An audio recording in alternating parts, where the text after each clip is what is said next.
All right, great. And so my name is Gina King. I serve as an associate director in our Office of Undergraduate Admissions and Orientation.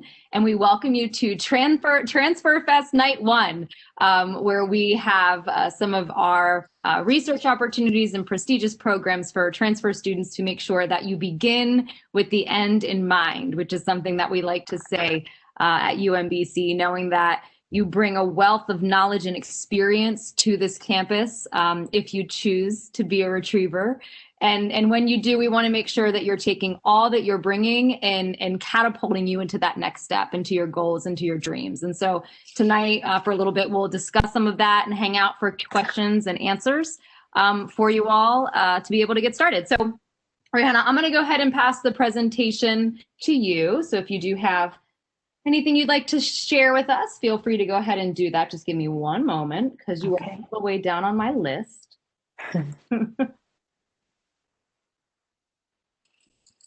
Perfect. All right. Do I get a little notification now? Yeah. And now I'm presenter. I see it. All right. Thank you. Okay. Yeah. So let me, first of all, good evening, good people. Thank you for joining us tonight for this. I'm going to share my screen and hope that I don't mess this up. Okay. You can see it, Gina? We good? Thumbs up. Can you see my screen now? I can see it, Rihanna. Yes, you are Okay, good. great. All right, awesome. Thank you. So I just want to start with Gina, actually, what she started with begin with the end in mind is a great segue into where I want to start, which is that as an educator, I always want to hear what a student's why is. Why are you pursuing that major? Why are you drawn to that career? The Sherman program was created because there's a need for teachers prepared at the highest level to teach STEM, to teach in urban spaces, and to feel and be prepared to work with children and families and communities in Baltimore. Why is it not advancing? See, I knew I would mess this up. Oh, there we go. Okay, so in the Sherman program, this is the why that draws our students to our program. They're committed to social justice, equity, and community engagement, and they see teaching as a vehicle to pursue those things. And so the three big things that our students really feel deep in them and gravitate to and latch onto is that they have a really strong value for education, and not just for their own education, but again, as a vehicle for uplifting students and their families and the communities.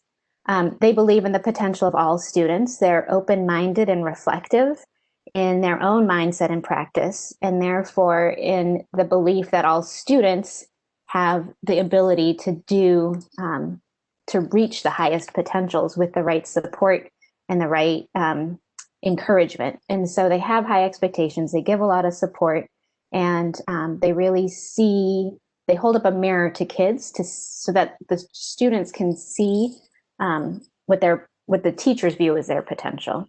And then it's really important that there's high quality education and caring educators for all students, that every kid deserves a high quality education, and it shouldn't matter what income level their parents have or what neighborhood, what zip code they're born into. They should all be able to have the best of an educational experience. So in the Sherman program, we talk a lot about students at the center, and when we're saying it to our scholars, we're talking about them putting their future students in the center of everything that they do around how they teach, what they teach, why they teach. In our case, you, our scholars, or future scholars, I hope, would be at the center of the work we do. And so there's a wraparound service of support for our scholars. It starts as a UMBC student where all the scholar programs can say this, so you'll probably hear this more than once, but academic coaching and advising, the community of like-minded peers who are also committed to teaching and to urban education and to Baltimore City. Financial assistance support. We provide additional financial support for students with demonstrated higher financial need. As a future teacher, we really hone in on your practice as a teacher, on helping you sort of turn a camera on yourself as you're teaching and learn how to reflect on what you're doing and how the way you teach or what you're teaching is being received by your students, and how to always do better for every child who's sitting in front of you as you're teaching. And we have courses that are aligned to that and to the mission of our program. And we have students participate every semester in community outreach events. We also, in terms of preparing to be a teacher, all of our students, and I'll talk more about this, all of our students participate in at least one applied learning experience every year. And that's classroom based, which right now is all virtual, but still in an educational setting. STEM professionals. So we are the Sherman STEM Teacher Scholars Program, but we work with students of all majors. At UMBC, you major in a discipline, and then you take education either as an undergraduate certificate program or as a graduate master's of arts in teaching. And so if you're pursuing secondary, which means you want to teach 7th through 12th grade, you have to have a STEM major. But if you're thinking about teaching the littles, the pre-K through 6th grade, then you can major in any content area that the Ed Department approves, the early childhood program or the elementary program. And we support you and help to prepare you to be able to integrate STEM across the teaching that you do. And especially to help you feel, so how do I put this delicately? A lot of our elementary educators didn't have a positive experience with math. And so they carry this like math is hard vibe into the classroom and into how they teach. And so a big part of the work that we do with our early childhood and elementary educators is also to help them gain confidence in their own math skills so that they exude more confidence in teaching it to their students. We've found that kids as early as 8 years old are talking about how math is too hard or they can't do math, but that's so early on in your educational career to already have that heavy weight about a subject on your shoulders. So part of that is about helping lift that weight for teachers who then can help usher the kids through that more successfully. And then we continue to work with our students after they've graduated with support, with just hanging out, meetups and other types of professional development and community, because the community that you build wherever you are is something that endures and that we help to maintain. So applied learning experiences I mentioned are once a year. Some examples are here on the screen. In transitioning to virtual, we've really done our very best to create a similar kind of experience. And what we're learning from scholars at this point, what they appreciate about the virtual space is they get to interact with families more than you can when you're face to face, because families aren't in the school building in real time the same way that they're in the house when the kids are doing the learning or the tutoring. And so they appreciate being able to see how family members are engaging and pull them in and have them as part of the partners in the education of their child, which is a really important aspect of teaching. So we're doing a lot of online focused applied learning experiences right now that our students are really appreciating. I keep switching. There we go. I gotta use my clicker. So a quick alumni story. Lydia Coley really highlights and underscores how applied learning experiences for her were really key in helping her feel prepared for when she did her student teaching internship. And that's the point. The point is for you to have lots of experience working with kids and seeing how different teachers lead their classrooms, and to see different classroom environments and to see different school buildings, so that when you are in that space where you're doing that yourself, you have a lot to draw on and a lot to pull from and a lot of ideas that you've been mulling in your mind throughout your time in the Sherman program, so that when it is your turn, you've got all these ideas sort of ready to put into action and to try out. So as a merit scholar program, the Sherman Award is a multi-year award. It ranges from $6,000 to $15,000 a year. You can apply with Sherman for additional funding. Again, either if you have a demonstrated financial need. Some of our folks, when they decide to pursue the master's, will support them of arts and teaching. We'll financially support that, and so you can apply for fifth year funding to do that. If you receive more than one UMBC Merit Award, you can only pick one. We can talk more about that in Q&A if you're interested to understand that more or differently. And there are some other non-UMBC pretty strong financial scholarships out there through the Maryland Higher Education Commission if you're thinking about becoming a teacher, and you can take those monies to any Maryland school. You apply for our program through our Scholarships Retriever website. When you go in there, I can drop the link into the chat when I'm done presenting, but when you go in there, you just search for Sherman Scholars Program, and this will pop up, and this is how you apply to the program. Deadline for transfers is November 15th, which was 2 days ago, if you're transferring this spring. So if you are a spring transfer and you are interested in the program, just send me an email in the next couple of days, and we will, we'll bend and we'll make it work. If you are a fall transfer, then the next deadline is April 15th. And I'll put our contact information in the chat as well. So that's it for me. How do I stop there?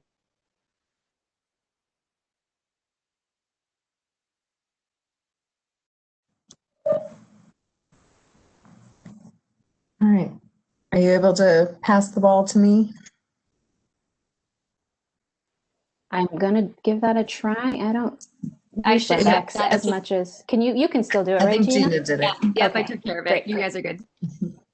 Great. All right. There we go. And let me go to present. All right. Hello, everyone. My name is Cindy Greenwood, and I work in our Center for Women in Technology, but we are for folks of all genders, so don't worry if you don't fall into the women category. And so I am going to talk about some programs that are related to folks interested in computing and engineering. If that doesn't include you, I know our last speaker was talking about some, but I know we do have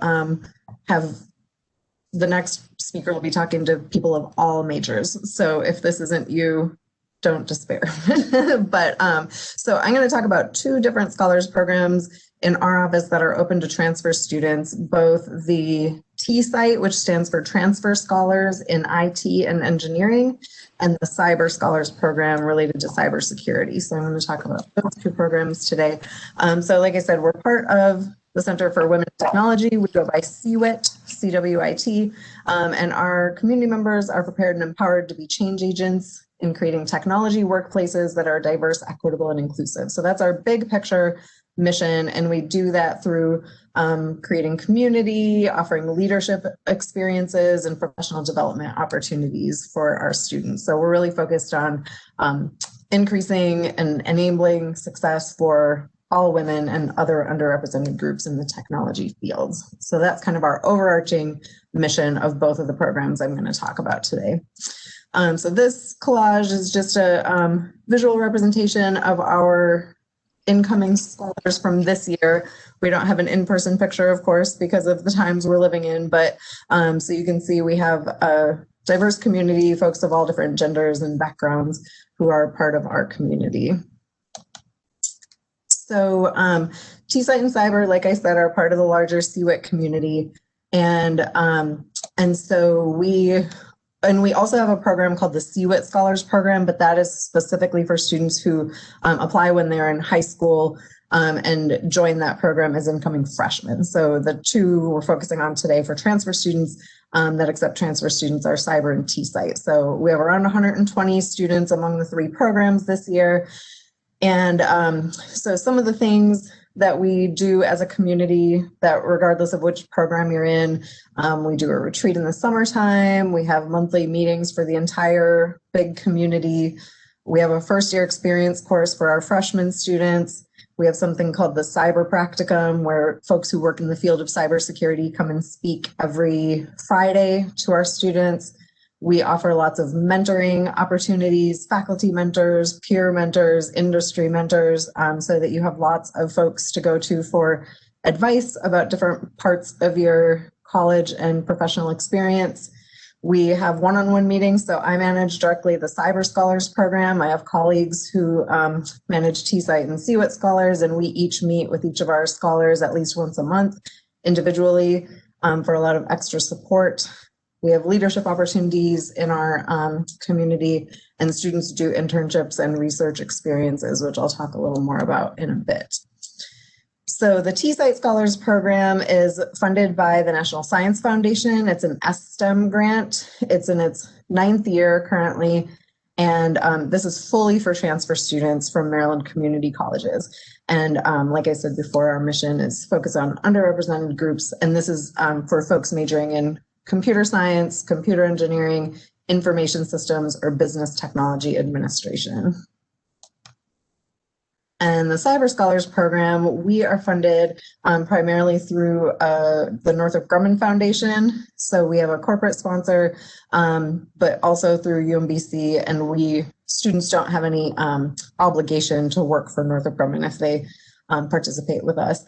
We are currently in our 8th year of the Cyber Scholars Program. Students can join us as transfer students, new freshmen, continuing UMBC students, kind of any point in their career at UMBC. And also we are part of the mission of being focused on underrepresented groups in computing. The program components are really similar between the two programs. So we do have scholarships for T-Site. Unmet need is a factor. So you have to have a FAFSA on file.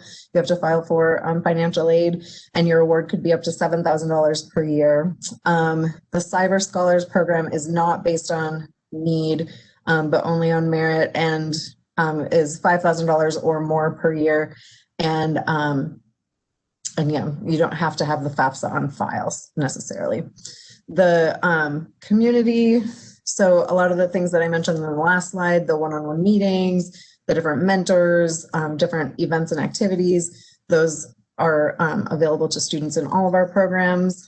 We also offer different things to help you with succeeding academically and professionally, and then internships and research. So students are responsible for finding their own internship and research opportunities. However, we assist with that a lot, and we have a wonderful career center on campus.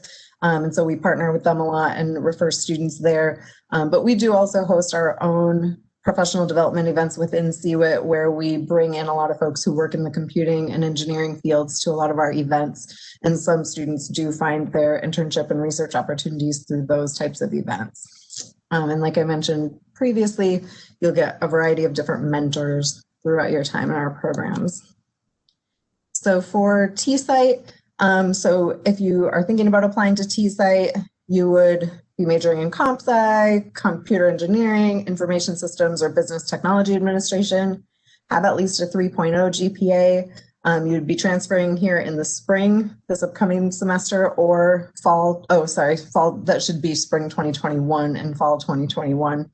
And you would need to be a full-time student coming from a Maryland community college. There is a requirement that you're a citizen or a permanent resident, and you do need to have a FAFSA on file. And the application deadline is March 1st.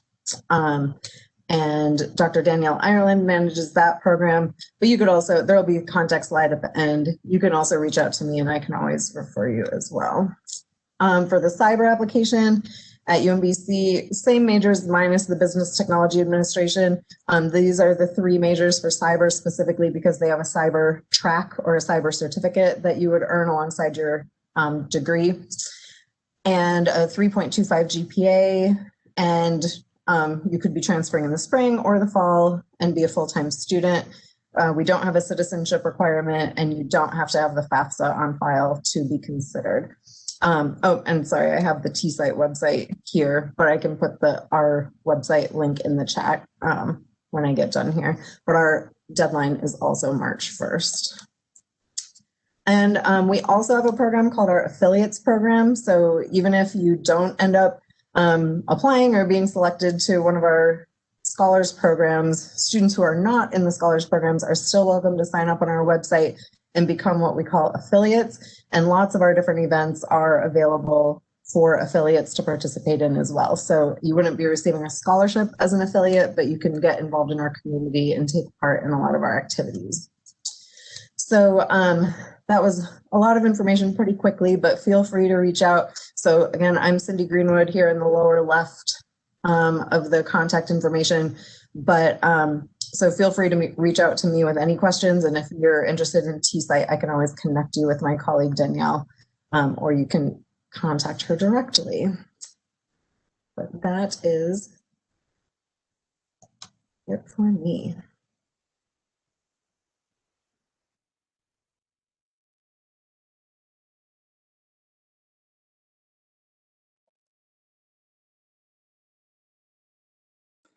Hello, hello everyone. My name is Michael Stone, and I'm representing the Honors College today. Can everyone hear me okay?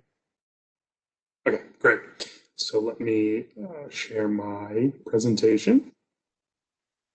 And as Michael's bringing that up, guys, just remember I'm here in the Q&A as well as the chat. So if any questions come up for any of our presenters or for me, go ahead and post them there, and we'll get to you when the presentation is going on. Thanks, Gina. So the Honors College, which I'm proud to represent, is a kind of community within UMBC. We have anywhere from the high 400s to around 500 students in the Honors College at any given time. So with UMBC's undergraduate population being around 11,000, roughly we're less than 5% of the total population of the school. So it's a pretty small community within UMBC. And we like to say we are kind of students' opportunity to have a small liberal arts college experience within the larger, mid-sized state research university. We accept students from all different majors. We accept freshmen, transfers, current UMBC students. So we're really open to any student who's interested in being engaged in a community of people who take academics seriously and have curious minds. So the three things that I think the Honors College offers that are beneficial to students are our curriculum, the connections to mentoring and coaching, like both Cindy and Rohana mentioned for their programs, and a community of other students. So in that way, it's kind of a similar cohort-based program to those others. It's just somewhat larger. So to speak to our curriculum, the Honors College curriculum is about the size of a college minor. So this is just kind of the bare bones of the Honors College curriculum. So we offer a introductory transfer seminar, which is something I'm very excited about. We're kind of this semester finishing only the third year of this program, but it's a optional seminar for transfer students to give everyone the opportunity to kind of start off in the best way possible at UMBC. We kind of use the term like hit the ground running often. So this course is something I teach and I'm very proud of. I myself was a transfer student to UMBC some time ago, and based on my own experiences and then working with the transfer students in the Honors College, I really felt that having some kind of specific experience that helps students just figure out what's going on at UMBC and how they can get involved would really augment their experience at UMBC. So that's a really exciting opportunity we offer students. We have a English requirements, English writing requirements. We offer seminars, which I'll speak to more in a second. That's kind of the cornerstone of the Honors College curriculum is the seminar. But I'll skip down. Then we have honors electives. So that's kind of the format that's very familiar to people when you think of like AP or IB curriculum, where students can take courses they would ordinarily take at UMBC, but take them at the honors level. This is also the area for our transfer students who are coming in from a previous institution where they participated in an honors program. We do accept transfer credit for these electives. And so it's possible you could have already made a good deal of progress through the honors curriculum before even being admitted to UMBC. And finally, we require an applied learning experience, which is an integral part of both Cyber and the Sherman Scholars as well. But that could be anything from an internship, service learning, independent research, study abroad. It's a very expansive list. And the transfer seminar is also very focused on how getting students connected to applied learning experiences, because we do find that students' experiences outside of the classroom are almost or equally important to what they are learning in the classroom. So the honors seminars, to say more about those, like I said, that's kind of the cornerstone of the honors college education. Seminars are kind of graduate style discussion based courses. They have 20 students or fewer, and they're taught by faculty at UMBC who have applied to teach these courses. And the criteria that we go for are something that's rigorous and interesting, but that's accessible to any student from any discipline with just like a high school level understanding. So interdisciplinarity is a major emphasis at the Honors College. Since we're open to all different majors, we think that the sharing of perspectives and the sharing of skills that come from different disciplines, is what makes an honors education particularly strong.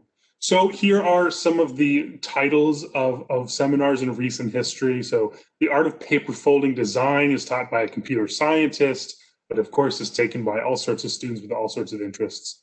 Understanding HIV and AIDS is taught by our associate director, Dr. Jody Calvert-Kay, who's a cultural studies professor and a gender and women's studies professor, but she also is incorporating pieces of policy and media studies in her analysis of the AIDS epidemic.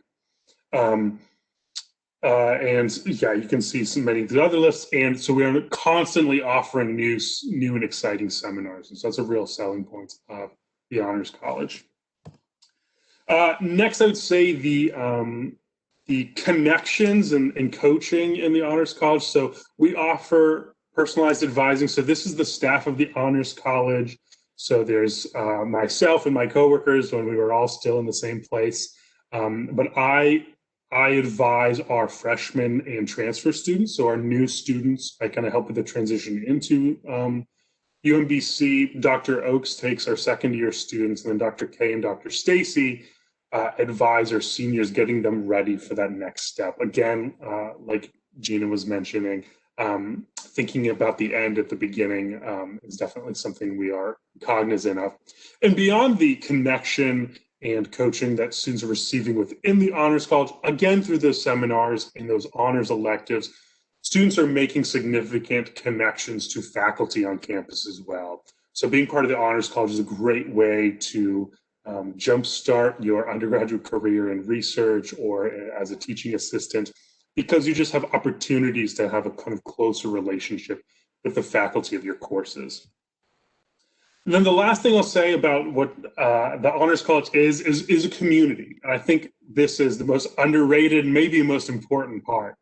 So we think that simply by putting interested and talented students together, that they will benefit from being in relationship with one another, especially, as I said before, because of our value on interdisciplinarity, especially because they learn so much from hearing each other's perspectives on similar issues. And we, in quite a few ways, try to facilitate those relationships. So the Honors College Council is a student organization, a student-run organization within the Honors College. So they're elected student government kind of within the Honors College, and they do event planning and they do workshops and kind of mental health supports and all sorts of just amazing stuff for our students. They're continuing to do this in a really admirable and robust way during this period of remote learning. So we're very, always very impressed and proud of this organization of Honors College students.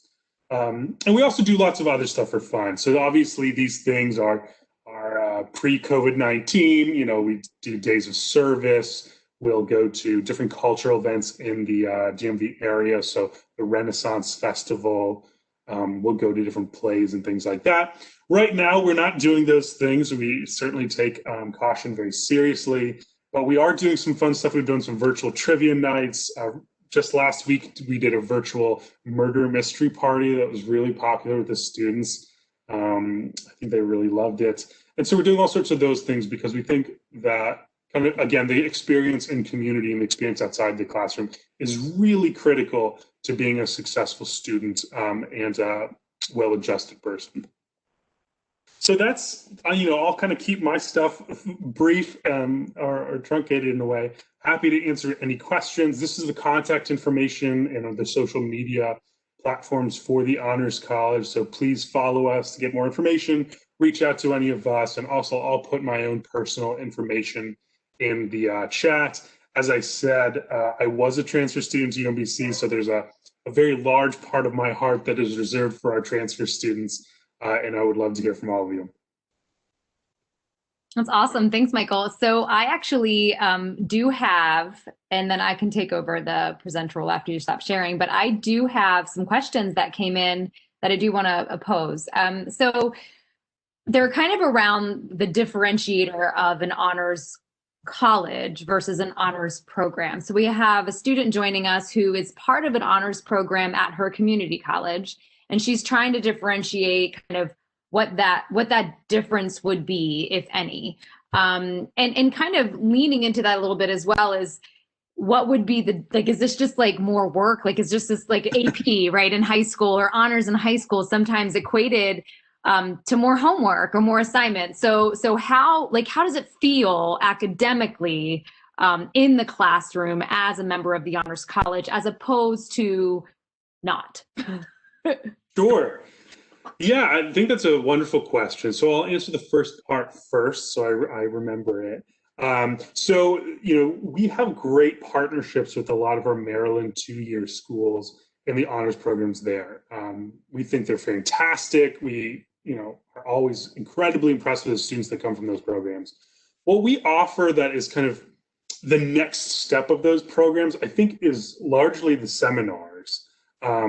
In my experience, of our kind of partner honors programs, you kind of get the elective piece, but you don't necessarily get the seminar piece and the applied learning piece. Always, sometimes students do. I also think if you've been part of an honors program at a community college, you should have at least some level of appreciation for the benefit of the community and the mentoring you receive within that honors program. And so I think if you're benefiting from that at your previous school, why would you not want to kind of receive that same mentoring and coaching and academic opportunities at UMBC, at an even kind of bigger institution? So I think it's complementary and a kind of continuation of what you're getting at the community college level to participate in the honors college program. Plus, I think because of our good relationships and our transfer agreements, it's very seamless to move from an honors program into the honors college. Like I said, we have articulation agreements. We accept transfer credit from those schools. So it's very easy, and a lot of times you do it with some classmates. And so you kind of come in with pre-built group of friends to connect with.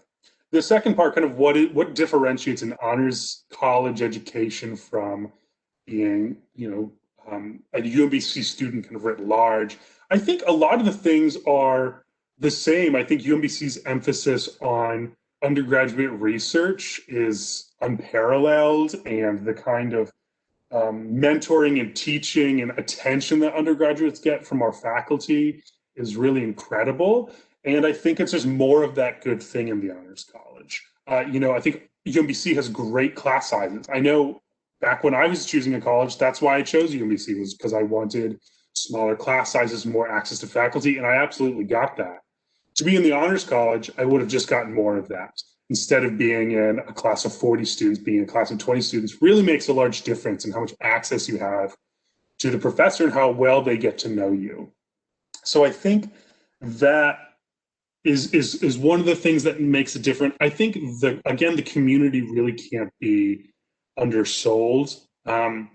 Especially I think as a transfer student, you kind of get deposited, and I'm speaking from firsthand experience, you kind of get deposited in people in courses and communities that have either been around before you got there or just feel like they were there before you got there. You feel like you're coming in on the middle of something. Whereas freshmen, I think, get this experience of all of them know that they're all new and kind of in this together. And so I think having something like an honors college experience where you have these smaller courses and you have more attention from staff helps fast track that community building, that getting connected, feeling invested in your experience and in your community. And I think, I mean, there's a wealth of numbers to say how that is beneficial for students academically. So I'd say those things. I'd say access to faculty, the kind of community you get. I think the curriculum itself, again, I will try not to talk too long, but I think the curriculum itself is not, I don't think of it necessarily as a harder curriculum as much as a deeper curriculum. Many of our honors electives, they do have, more work than the standard course, but there also is more support. I mean, if you're doing a small discussion with the professor and not a teaching assistant, you're getting access to a wealth of knowledge from that professor that's going to benefit you throughout the course, that I think is going to far surpass the, extra couple pages on your final paper. For example, that would be different. I also think with the seminars, our students love the seminars and they're fascinating. And it's not just kind of busy work. It's really in-depth and invigorating discussion on interesting topics. That's awesome, Michael. And then for those of you for checking out the chat, our other panelists were putting there, and this is the best quote, Rehana, thank you for this, but walking through the college experience with like-minded peers is so crucial. And I think that is part of what these academic communities do for all of our students who choose to be a part of them, but particularly for transfer students, knowing that you hit the ground running. We want you to do that. And I don't know if you guys are aware, but UMBC accepts just as many transfer students throughout the course of the year as they do first year students. So we have to be in this space where we're opening up this opportunity right away to you. And that is so very important. In the chat, I also put a link to our undergraduate research page.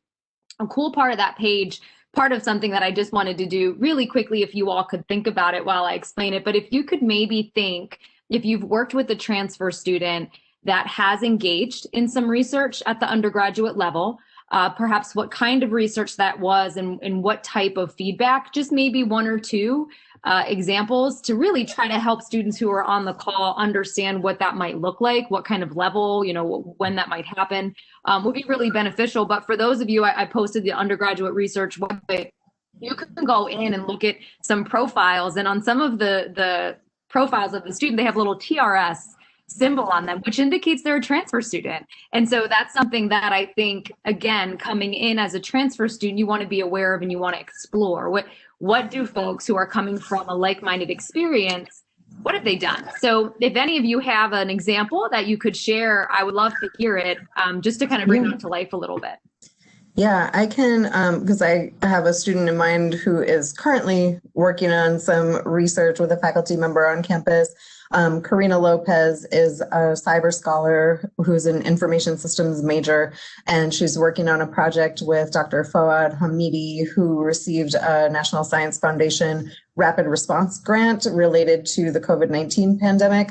And they are working on some research related to improving high-speed internet access in Baltimore City so that students who need to be learning remotely have more of the resources that they need. So that's just one example of, a transfer student who's in one of our programs who's doing some pretty meaningful research right now.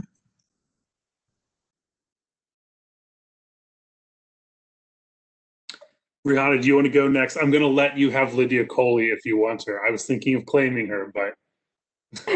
Why don't you start with Lydia and I can jump in? So we had, I think you probably actually could speak to her research better, so I won't. But okay. I can think of a couple students who've done really impressive things. I actually just heard about one of our students in the transfer seminar that I'm teaching for our honor students.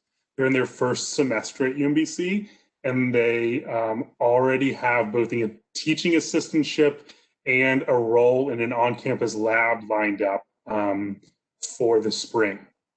And so they've only been here a couple months, and I hope they would say that the transfer seminar was part of that, since that's a main focus.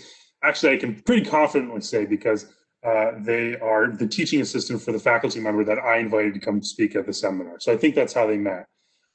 So that's, that's kind of, I think, just a good example of the speed at which it can happen when you're supported by a program like the Cyber Scholars or Sherman or the Honors College.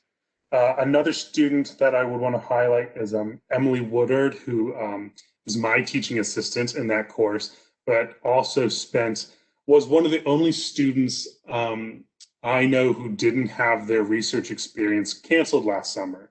And that was because her research experience was going to Maine and removing invasive species from national forest lands in Maine. And so she went up there and quarantined for 2 weeks, and then spent the summer like in a cabin, and going on hikes and removing invasive species and cataloging them and tracking them and marking them. And it was just an incredible, and she wants to be an environmental scientist. So it was kind of the perfect, and she was in my first transfer seminar class. So again, I'm going to take a little credit. Mostly it's her because she's fantastic, but I'll take a tiny percentage for our support. You got to take a little, right? Of course. So Michael referenced Lydia. So one of the things that she noticed in an ALE is how many kids show up to school hungry, which is why we have free and reduced meals programs, right? So she decided to create a alternative school break, which is sometimes called alternative spring break program, all about food insecurity in Baltimore.